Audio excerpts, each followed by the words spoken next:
പൂപ്പാറയിൽ വൻ ലഹരി മരുന്ന് വേട്ട. കുപ്പിയിലാക്കി മണ്ണിൽ കുഴിച്ചിട്ട നിലയിൽ ഹാഷിഷ് ഓയിലും വീടിനുള്ളിൽ നിന്ന് MDMAയും പിടികൂടി. 4 ലക്ഷം രൂപയോളം വിലമതിക്കുന്ന മയക്കുമരുന്നാണ് കണ്ടെത്തിയത്. എറണാകുളം വൈപ്പിൻ സ്വദേശികളായ 5 യുവാക്കൾ പിടിയിലായി. പൂപ്പാറ ചെമ്പാലയിൽ എറണാകുളം സ്വദേശികളായ യുവാക്കൾ വാടകയ്ക്കെടുത്ത വീട്ടിൽ നിന്നാണ് മയക്കുമരുന്ന് കണ്ടെത്തിയത്. 14 ചെറിയ കുപ്പികളിലായി നിറച്ച 40 ഗ്രാം ഹാഷിഷ് ഓയിൽ വീടിനു മുൻപിൽ കുഴിച്ചിട്ടിരിക്കുകയായിരുന്നു. മൊബൈൽ ചാർജറിലും വീടിന്റെ വയറിങ്ങിനുള്ളിലും സൂക്ഷിച്ചിരിക്കുകയായിരുന്നു MDMA.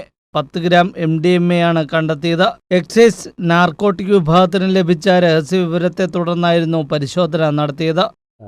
ഇവിടെ എറണാകുളത്തു നിന്നുള്ള 4-5 കുട്ടികൾ സംശയകരമായ സാഹചര്യത്തിൽ ഇവിടെ വന്ന് വാടക വീടെടുത്ത് താമസിക്കുന്നുണ്ട് എന്ന് നമുക്കൊരു രഹസ്യവിവരം കിട്ടി. അപ്പോൾ അവരിൽ ചില രഹസ്യമായിട്ടുള്ള ചില ഡീലിങ്സ് ഒക്കെ നടത്തുന്നതായിട്ട് നമുക്ക് വിവരം കിട്ടി. അപ്പോൾ അതിൻ്റെ അടിസ്ഥാനത്തിലാണ് ഞങ്ങളിവിടെ എത്തിയതും. ഇവിടെ 5 പേരുണ്ടായിരുന്നു. അപ്പോൾ അവരെ നമ്മൾ കസ്റ്റഡിയിലെടുത്ത് വെച്ചിരിക്കുന്നേ ഉള്ളൂ. അവരുടെ ഓരോരുത്തരുടെയും പാർട്ട് എന്താണ്, റോൾ എന്താണെന്ന് നമ്മൾ ചോദിച്ച് മനസ്സിലാക്കേണ്ടതുണ്ട്. അപ്പം 5 പേരും വൈപ്പിലാണെന്നാണ് നമുക്ക് പ്രാഥമികമായിട്ട് മനസ്സിലാക്കാൻ കഴിഞ്ഞത്.